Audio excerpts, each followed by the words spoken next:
सोचिए अगर आप डॉक्टर बनते हैं तो स्पेशलाइजेशन होता है कार्डियोलॉजी, न्यूरोलॉजी, सर्जरी। इसी तरह लॉयर बनने के बाद असली ग्रोथ तब होती है जब आप एलएलएम यानी मास्टर ऑफ लॉ करते हैं। एलएलएम सिर्फ डिग्री नहीं है, ये आपको एक लीगल एक्सपर्ट बनाता है। आज इस वीडियो में मैं बताने वाली हूँ एलएलएम क्या है, कौन कर सकता है, एडमिशन कैसे मिलेगा, करियर अपॉर्चुनिटीज और सैलरी कितनी है और आखिर एलएलएम करने का फ़ायदा क्या है। तो चलिए शुरू करते हैं। तो सबसे पहले हम जानेंगे कि एलएलएम कोर्स है क्या। देखो, एलएलएम का फुल फॉर्म होता है मास्टर ऑफ लॉ।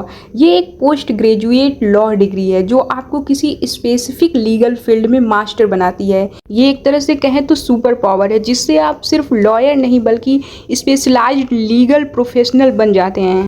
यानी देखो, मैं आपको सिंपल भाषा में समझाऊं तो देखो, लॉयर जो होता है वो सिर्फ कोर्ट तक सीमित होता है, लेकिन लीगल प्रोफेशनल का मतलब यहाँ ये है कि आप लॉ के हर एक फील्ड में जा सकते हो एलएलएम करने के बाद। अब यदि बात करें एलएलएम कोर्स के ड्यूरेशन की तो 1 से 2 साल का ये एलएलएम कोर्स होता है। और देखो, अब तो डिजिटल युग हो गया है हमारा, आप ऑनलाइन एलएलएम भी कर सकते हो। और देखो, अगर आप कंफ्यूज हो रहे होगे तो इन चीज़ों को ध्यान में रख लेना। देखो, एलएलएम एक ही कोर्स है, मास्टर ऑफ लॉ। जब आप एलएलएम में एडमिशन लेते हो तो आपको स्पेशलाइजेशन चुनना पड़ता है। मतलब आपको शुरुआत में या फर्स्ट सेमेस्टर के बाद ये डिसाइड करना होता है कि आप किस सब्जेक्ट जैसे कि क्रिमिनल या फिर साइबर लॉ एटीसी में किस में आप एक्सपर्ट बनना चाहते हो। मान लो आपने एलएलबी कर ली है, अब आप एलएलएम करना चाहते हो तो कॉलेज आपको ऑप्शन देगा LLM in criminal law, LLM in business law, LLM in IPR, LLM in constitutional law.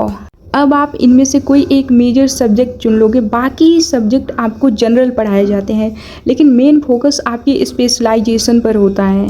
और देखो दोस्तों, हर कॉलेज यूनिवर्सिटी में सारे स्पेशलाइजेशन अवेलेबल नहीं होते हैं। एग्जाम्पल के रूप में समझे तो जैसे कोई यूनिवर्सिटी सिर्फ कॉर्पोरेट लॉ और क्रिमिनल लॉ देती है, जो आपको उसी में से चुनना होगा। इसलिए एडमिशन लेने से पहले कॉलेज की स्पेशलाइजेशन लिस्ट जरूर चेक करना चाहिए। सो दोस्तों, अब हम जानते हैं स्पेशलाइजेशन के कुछ फेमस ऑप्शन के बारे में। Number 1 criminal law, number 2 business law, number 3 constitutional law, number 4 human right and international law, number 5 family and marriage law, number 6 environmental law और नंबर 7 पे आता है हमारा साइबर लॉ। और भी बहुत सारे हैं, देन आप सर्च करके देख लीजिएगा जो मुझसे छूट रहा है शायद। अब आते हैं मेन सवाल पर, एलएलएम क्यों करें। देखो, एलएलबी जनरल होता है लेकिन एलएलएम आपको एक फील्ड में एक्सपर्ट बनाता है और इसके साथ साथ आपका कैरियर भी बूस्ट होता है। देखो, हर जगह आपकी डिमांड बढ़ जाती है एलएलएम करने के बाद, लेकिन वहीं एलएलबी के बाद उतनी डिमांड नहीं होती है जितनी एलएलएम की डिमांड होती है। और अगर आप प्रोफेसर बनना चाहते हैं या पीएचडी करनी है तो एलएलएम मस्ट है, ये आपको करना ही पड़ेगा। और यदि आपका जज बनने का सपना है तो एलएलएम आपकी लीगल अंडरस्टैंडिंग और डेप्थ बढ़ाता है। और देखो, अगर आप एलएलएम फॉरेन से करते हो तो आपको इंटरनेशनल एक्सपोजर मिलता है। और एलएलएम करने का सबसे बड़ा फायदा ये है कि लॉ स्कूल में ही आप ऐसे कॉन्टेक्ट्स बना लेते हो जो फ्यूचर कैरियर में काम आते हैं।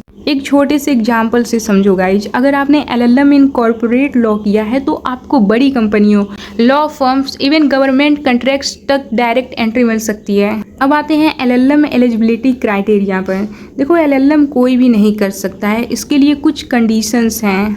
देखो, सबसे पहले आपके पास एलएलबी की डिग्री होनी चाहिए, मिनिमम मार्क्स 50 से 55%, और कुछ यूनिवर्सिटी में 60% भी मांगता है, जो बढ़िया और भी बढ़िया हो वहाँ पे।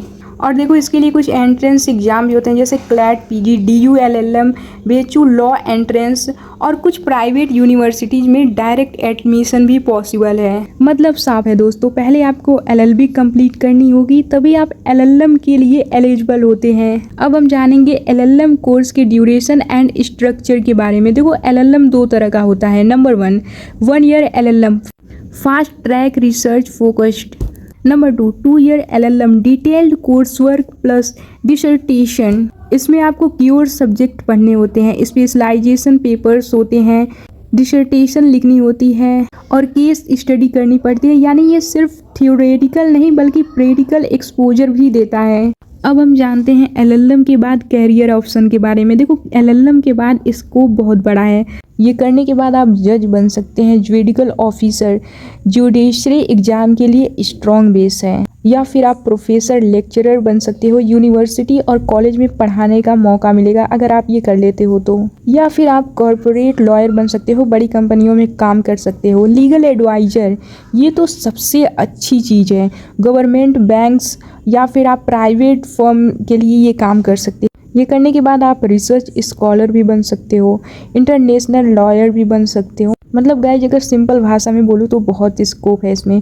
और अगर आपने फॉरेन LLM किया है तो आप इंटरनेशनल लॉ फर्म में मल्टी करोड़ पैकेज भी कमा सकते हो। तो अब हम जानेंगे top university for LLM India plus abroad. India में top law college, National Law University Delhi, NLSIU Bangalore, Symbiosis Law School Pune, BHU Varanasi, Jindal Global Law School, AMU Aligarh. अब बात करते हैं अब्रॉड में, Harvard University USA, Yale Law School USA, Oxford and Cambridge UK, Stanford University USA, national university of Singapore. अगर आपको scholarship चाहिए तो early apply करें और SOP statement of purpose strong लिखें। तो दोस्तों अब हम बात करते हैं फीस और सैलरी के बारे में आफ्टर LLM।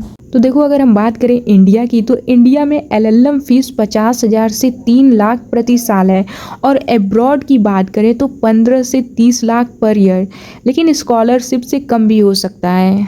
तो अब हम आते हैं सैलरी पे। देखो अगर आप इंडिया से LLM करते हो तो स्टार्टिंग सैलरी आपकी 4 से 8 लाख पर ईयर की होती है, लेकिन वहीं अगर आप एक्सपीरियंस्ड लॉयर हो तो आपकी सैलरी 15 से 20 लाख तक होती है।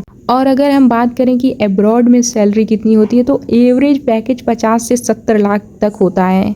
और अगर आप अपना इंडिपेंडेंट प्रैक्टिस शुरू करते हैं तो अर्निंग की कोई लिमिट ही नहीं होती है। अब बात करते हैं कि LLM किसको करना चाहिए। LLM उन लोगों के लिए है जो जुडिशरी या UPSC लॉ ऑप्शनल के लिए डेप्थ नॉलेज चाहते हैं, किसी एक सब्जेक्ट में मास्टर बनना चाहते हैं, टीचिंग, रिसर्च या PhD करना चाहते हैं, इंटरनेशनल कैरियर ड्रीम रखते हैं, कॉरपोरेट सेक्टर में हाई पेइंग जॉब चाहते हैं। तो ये LLM कोर्स उन्हीं लोगों के लिए है। तो दोस्तों अब आपके माइंड में ये कन्फ्यूजन क्लियर हो गया होगा कि LLM करना चाहिए या नहीं। LLM सिर्फ डिग्री नहीं है, ये आपकी लीगल जर्नी का नेक्स्ट पावरफुल स्टेप है। अगर आप सोचते हैं कि LLM सिर्फ टाइम पास है तो गलत सोच रहे हो। ये आपको उस लेवल तक ले जाता है जहां आप सिर्फ लॉयर नहीं बल्कि लीगल एक्सपर्ट और लीडर बन जाते हो। और अगर वीडियो यूजफुल लगी तो कमेंट करके ज़रूर बताना आप कौन सा स्पेशलाइजेशन चुनना चाहोगे, क्रिमिनल लॉ, कॉर्पोरेट लॉ या इंटरनेशनल लॉ। मिलते हैं अगली वीडियो में, तब तक के लिए बाय बाय, टेक केयर दोस्तों।